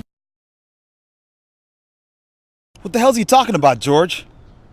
He's talking about us, Johnny. He thinks we're stupid. Alright, that was a quick look at Cigarette Girl and Goddamn Godard, two pieces of work by Mike McCarthy, both featuring Don Meyers. So when we last left off, you were talking about Molly Benson. Oh yeah, Molly Benson came to town, and I think I told you that I brought some folks over from Colors to audition for her, and she she just ripped us apart. Molly is... ripped us apart and reduced us. She reduced two ladies to tears. Yes. And I was, I'm pretty emotional. When I saw this, I didn't know. I remember her from L.A. It was like 15 years earlier. And I said, Molly, what the hell's happened to you over the years? This is ridiculous. And she never let on that she had an eye operation the night before, and she was under medication. Well, she just ripped into us and made us feel like beginning, acting students. So I got up and left. I figured, Molly is, I know Molly very well. Do you? I do. I've had, Molly and myself speak at least once a month. Okay. And she's very direct. She's very to the point. Yeah. And I met Molly a couple of years ago at Force's class. Oh, is she there? Yeah, she came in and did a... she did a workshop. Oh, okay. Actually, believe it or not, that's where I found Bateman Underwood, a.k.a. Todd Underwood. Okay. Who played the David Wells character in Cold Blooded. But met her there, and she's true Los Angeles, Hollywood kind of person. She does this retreat. Retreat. Yeah. This basic training type thing, or like what, 2 weeks of it's hardcore. It's almost a week and a half. Battle training. Yeah, It's yes. acting battle training. We were actually supposed to go out there for it this year, but unfortunately we wasn't able. She invited me to go out, and I didn't. So it's from For what somebody I've heard, much younger than me, it's a brutal encounter. So, Yeah. but she's very blunt and to the point. So Very blunt, and I will Fortunately, she loves us. yeah, that's cool. She seems to really like the work we're doing. Well, we and get she along likes, fine now. She We likes just had to our get over it. methodology, our etiquette, and the quality of the work and production value that we put out. She really likes that, especially since she, her opinion of the Memphis area isn't so different from what she expressed in that group of actors. I think she's got a very high opinion of she does not. Memphis talent. Yeah. But there is. But I was going to say there are people. There are present. people here. I think you can. If you're a good director, I think you can coach. Exactly. You've done it. You've done it. I know other directors that have coached well can see in an actor perhaps what he doesn't see and bring it out. Some of it is also finding. That to me is a good director and consequently a good coach. Some of it's also finding the person who can play that part. It isn't just, I'm going to write a part and I'm going to get my brother Joe to do it or my friend Bob to stand in. You have to make sure that the person you're asking to play this part is right for that part. So, for me, I've been fortunate, like Words of a Father. David Tankersley was ideal for that role. And when you watch that film, you can't imagine anybody else in that role because he did it so well. Well, that's the good thing about casting. If you're a good director and you know who you want, and you cast that person, it's perfect. There isn't anybody else that'll ever come into mind that could do I think that that's role. one of the strengths Mike McCarthy shows. Exactly. Is he casts the person he needs in the role where he needs them. Yeah. I'm amazed because I don't think any of us auditioned for Mike. I don't think Mike's ever had an audition. He just came to me once. He walks up to people and says, He met me do in the this." lobby. I think I was showing a film at the little film fest, and he met me in the lobby. He says, "Hey, I'm Mike. I understand you got a film tonight." I said, "Yeah, I'm doing so-and-so." He says, "I want you to be my doctor in my film." And okay, what film are you doing? Clear Record. What was that, about 5 years ago? Even more than that. Yeah, it was a long time ago, but and Mike will just see somebody, and that's the person he wants. And he brought some people from L.A. to do that film, too. Mm-hmm. Yeah. Yeah, he had Danny Vincent and I'm so bad with names. The guy with the beard. Emmy. I just can't think of his last name. I can't think of his last name either. But anyway, so there are Emmy folks Collins. in town here that I think are good coaches, good acting coaches, can see actors for what they can do and bring it out from within themselves to be good actors. That's one of the reasons we started our class is, we knew there were some people in town that were looking for a different type of challenge than what they were finding. Yeah. And we felt that if we could step in and we'll offer a class, but this will be a class that's taught by multiple coaches, all of whom, and I say all because it isn't always just the two of us. Kent is fully capable of being an acting coach as well, just because of his experience. But we are actively making films in the community, and for a local actor, we can give the voice of what a director would look for. And for a local actor, I think that's key. You want to know from the people in your community that are making films what it is they want you to be doing to be in their films. Right. So that was kind of one of the attractions of creating our own class. That, and because we know what we want in an actor, if we have the opportunity to have people in front of us asking us to teach them, we teach them to be what we want, and we make the actors we want out of people. And hopefully, that works for other directors in town as well. Right. But either way, we get to make stronger actors for our films. That helps us make stronger films. And allows us to create characters that will challenge an actor, not just fill time on a screen. Yeah, yeah. And there are a lot of scripts in town that are time filler on screen. Yes. And we come with a different perspective than, actors in this town should visit other coaches within this town, because each of those coaches are going to give you a different approach to a Absolutely. character. It's just as important as working with different directors. Yeah. Not every actor or every actor I work with, they aren't going to be the only actors I ever work with, and I shouldn't be the only director they ever work with. If they're going to work with me, and then they're going to work with Jamie, and then they're going to work with Mike McCarthy, and then they're going to work with Morgan John Fox, they're going to have to know how to communicate and work with different people. Yeah. So we strongly encourage that they visit different classes, yes, work with different actors. There's things that we focus on as what we would like to see actors and actresses do, but Daniel Martin teaches something completely different than what we teach out. I've never attended Daniel's class. Daniel's class, it's a worthy class to go. Going. I mean, for years, it's for the last couple of years, a lot of people said, that Daniel is very harsh and a lot of people wouldn't go to him, but people need that because I think so too. People wanting to go out wanting to go out to Hollywood. Look, okay, I don't like to be misled. I want somebody to tell me the truth. Exactly. If I'm not up to your, up to your satisfaction, let me know. Don't bullshit me. Yeah. You're not learning anything if that's anything happening from that. Don't Martin has alone. a fantastic class. He's a very good coach. That's all I have. I've told many people that, if the only thing you ever want to do is work with people in the local level, then our class will do one or two of the other classes.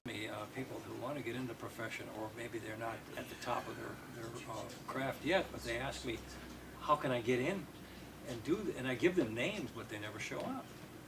Well, it goes back to what I was saying earlier. A lot of people say, man, I'd love to act. Yeah. I'd love to be in front of the camera. I'd love it would be so great for me, or it'd be so great for this person. But to put the time and the effort and the energy, because we've said it a million times here before, to do this is something that you have to work at. You can't sit from your couch and do it. Well, and that's another thing. When I'll tell people that, first of all, they'll say, well, I'm really interested in acting, and I want you to see this reel or this little thing I put together, and then I do auditions from my, I have a little studio in the garage, and I do occasional auditions too. And I'll look at it, and I'll tell them what they did wrong, and I'll tell them what I think they should be doing. Well, I thought it was going to be a lot easier than this. That's the first thing I get. It's and not easy. It's work. I'll tell you what, it's work.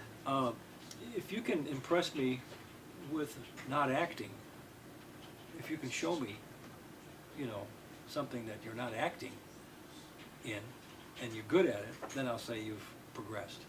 But a lot of times you'll see somebody, pushing it to a degree where he's acting, and it's not going to work.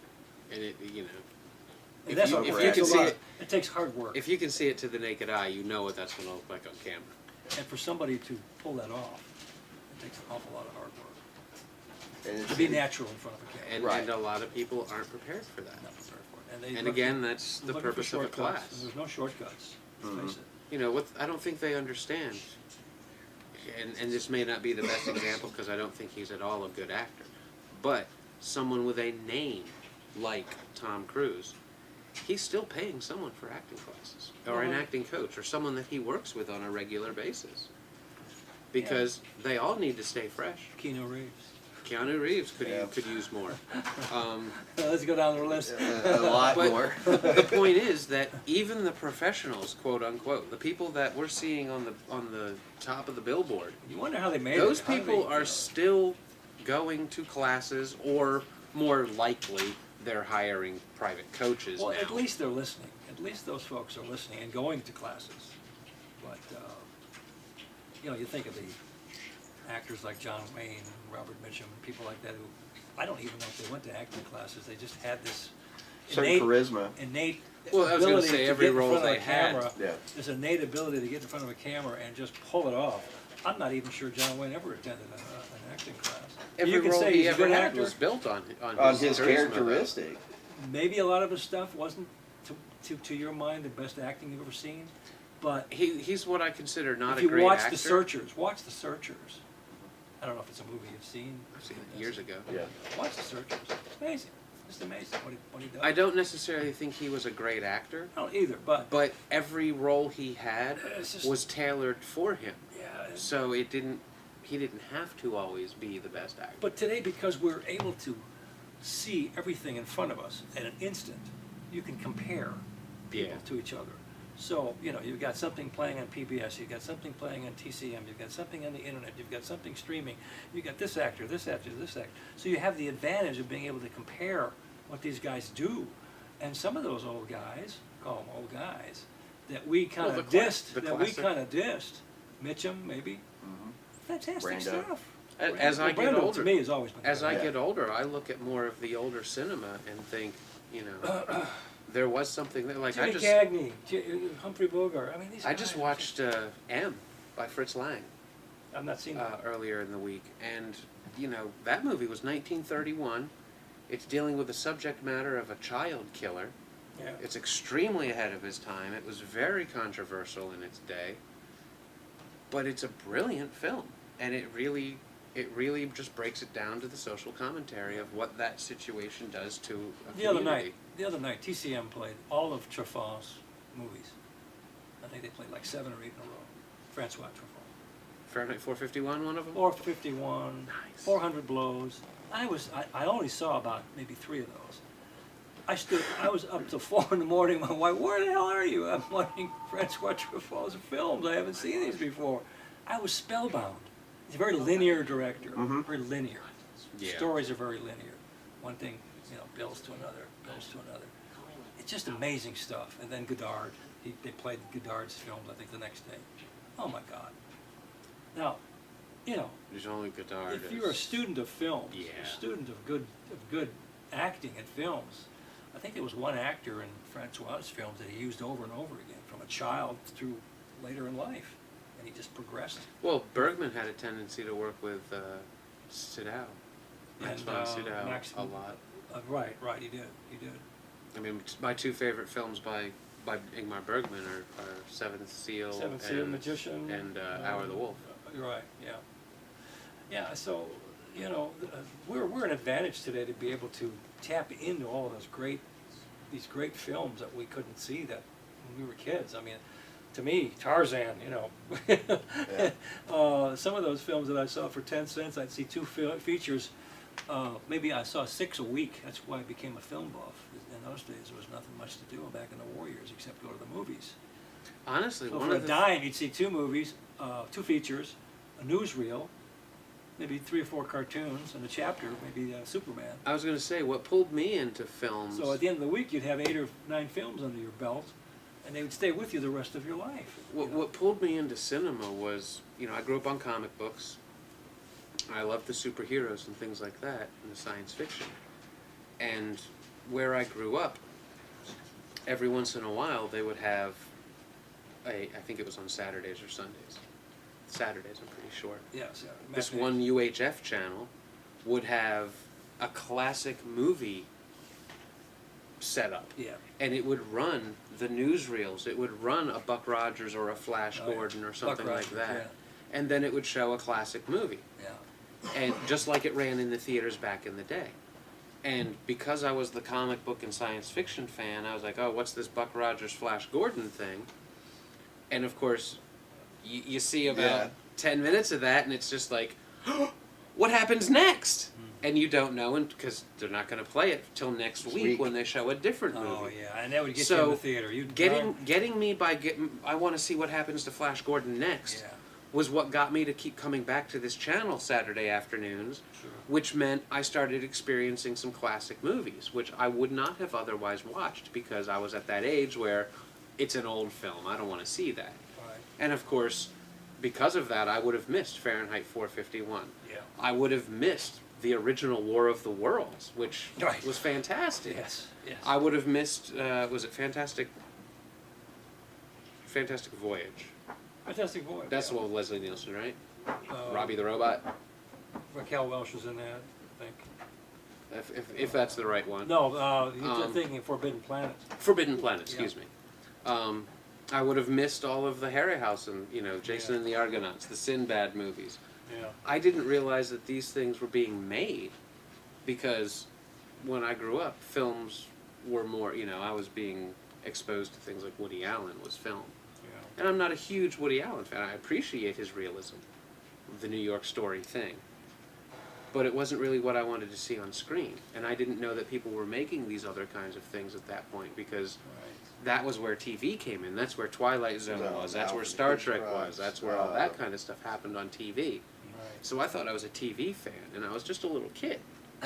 So all of a sudden, I'm seeing these 50s science fiction films and things like that. I'm like, wow, maybe old films aren't all that bad. And that led into me being able to see things like some of the classic westerns, some of the Clint Eastwood westerns, From Here to Eternity. You know, movies I wouldn't have just naturally gone and looked for at that point in life. Yeah. Well, they're all there now. Watch everything. And they're all here. You see, they're all here. You know, the shelves are full of them. You want to sit and watch the work of Francois Truffaut. When you brought that up, I was going to mention somewhere in that next room. I think is he's got a tag, and there's his entire collection of work. You'll have to browse the shelves. I really recommend to you, to anyone watching, to any filmmaker, especially in town, that they come into this place and really absorb what it is. And ask questions. There's a... oh, God, ask all the questions you want. Getting back to my Playboy days, Hefner had two other publications that he tried to get off the ground, and that was Show Business Illustrated and Trump Magazine. In Trump Magazine, he used some of the artists that drew for Mad Magazine. He only published 4 issues. I think I gave them all to Mike McCarthy as a present after he finished Cigarette Girl. But I was also working on the Show Business Illustrated, and to my delight, I was able to lay out pages and pages of film work by Peter O'Toole and all these actors that were playing in these movies back in the '60s. Lawrence of Arabia, Mutiny and the Bounty. I've got that section on my Facebook page. If anybody wants to check out 3 or 4 Playboy sections on my Facebook photo albums devoted to Playboy, they'll see I've got several sections, several spreads that I've designed, all devoted to movies in those days. So, well, since you brought up the Facebook page, and we got about 10 more minutes here, I know that Twitter it's at Donald Meyers. Yeah. I know that on Facebook it's Donald Meyers. Right. Are there other avenues or outlets YouTube people should all check? my films. YouTube is Donald Meyers. YouTube Donald Meyers. Okay. Just hit Donald Meyers and you'll see. I think I'm up there with Seth Meyers, but. Do you have a website of your own or anything like that? I don't have a website. I just have a page called DRM Productions. On Facebook? On Facebook. Okay. So it's either Donald Meyers or DRM Productions, and you'll see most of my work. And of course, if you look at almost any director in town, somewhere in their work, if not more than once, you pretty much will appear there. Because I know I've had you in Words of a Father, Lady of the Lake, Lady in the Lake, Son of. There's 1 or 2 projects that I was going to say Reunion. I didn't direct that one. I wrote that one. That was a blast. That was when my wife directed. Dream and Achieve? You were not in Dream and Achieve. But we did about 10 things. But we did 1 or 2 other things that that actually never got finished as well. Right. The glowing thing. The project where I have you walking backwards. Oh gosh. Yeah. That footage, it's in my director's reel. I want to see some that. Of that footage. I don't think I've seen that. And everybody who sees that footage, that's my favorite thing you've ever done. What is it? I was like, it's a bunch of random footage that never got finished. Is all it really amounts to. Well, you need to put that together. But it's because of what it is. It's an idea I want to return to at some point. Yeah. But I thought Son of was pretty good. Son of, for what it was. Yeah. And for the amount of time. I mean, Son of was what was that, like a 2-week thing from concept to edit? 3-week thing, maybe? Just under 3 weeks? And what was the Charles Manson thing? Reunion? Reunion, that was really creepy. That was funny. Helen Bowman, that truly Helen was. Bowman, Dora Varber, myself. Who else is in it? Friend of Kent's from church. Yeah, that was an offhanded pretty scary comment. little movie, you know. That actually was. When Helen I can't remember what inspired it, but months earlier we were joking. Helen's very much above board, and when you told her what she had to do in the scene, I never saw anybody. She was like, "I have to read this. I have to do this character."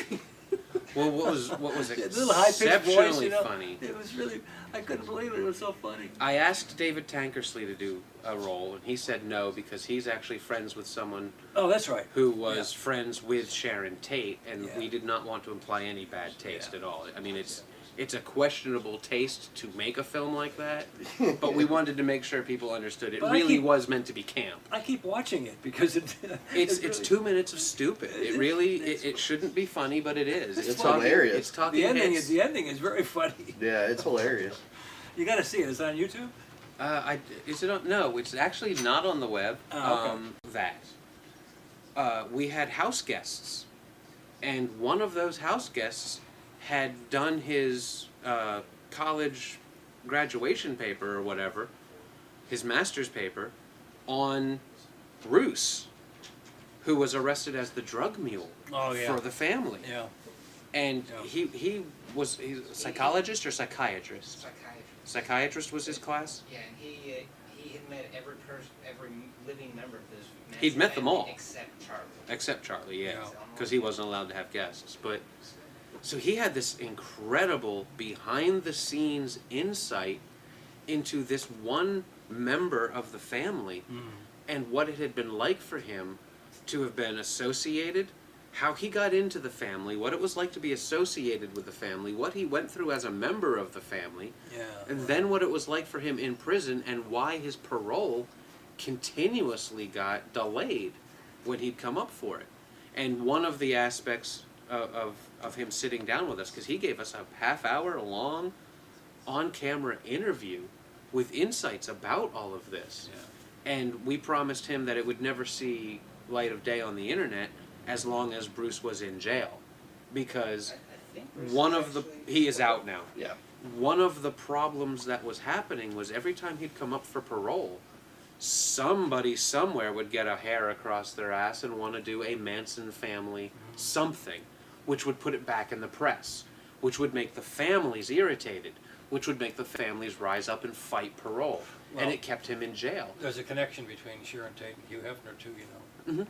A big one. And when that happened, Hefner was just devastated. It took him a long time to get over it made ripples through a lot more than just the immediate, obvious community. Bogdanovich was involved, and Sharon Tate, Hugh Hefner, they were all at odds with each other. I think Tate's family, you know.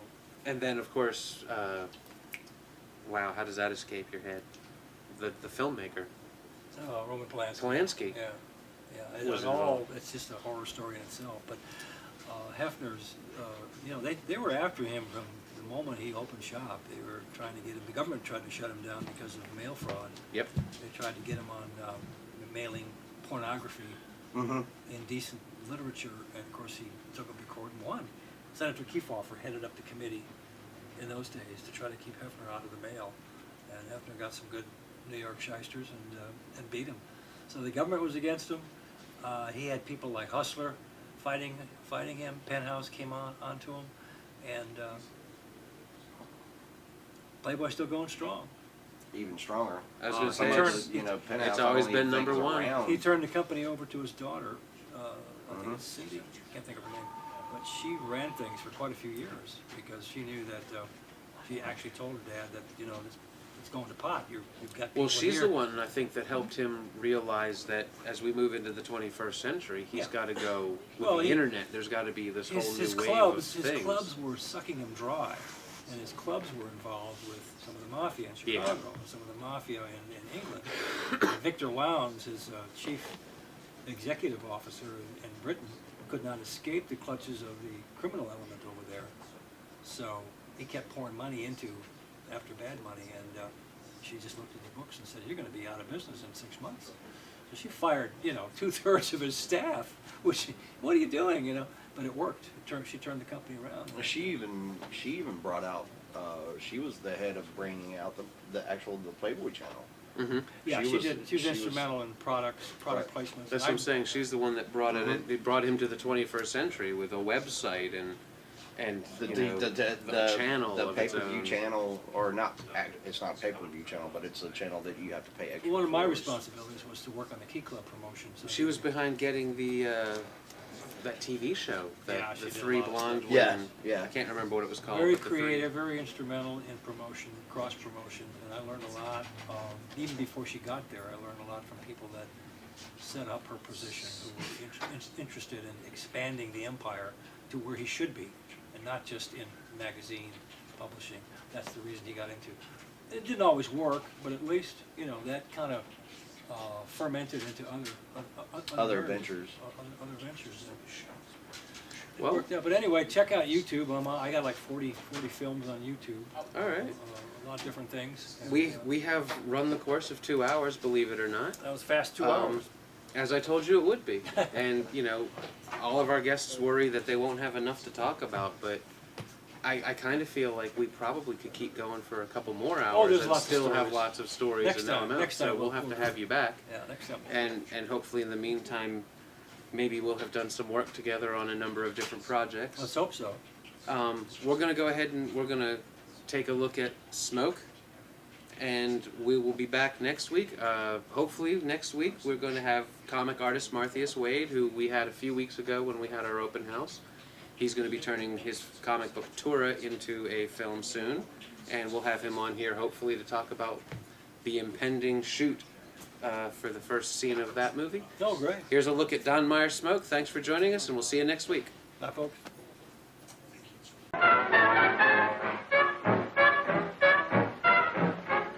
Tell you what, as an evangelist, it's been years since I've been in a tent revival like this. I don't know what I'm doing here, but I'm going to talk to you today about the first church of the Holy Smoke.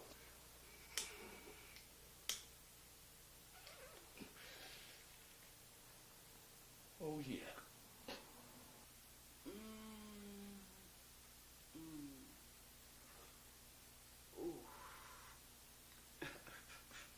Try my favorite brand, Strikers.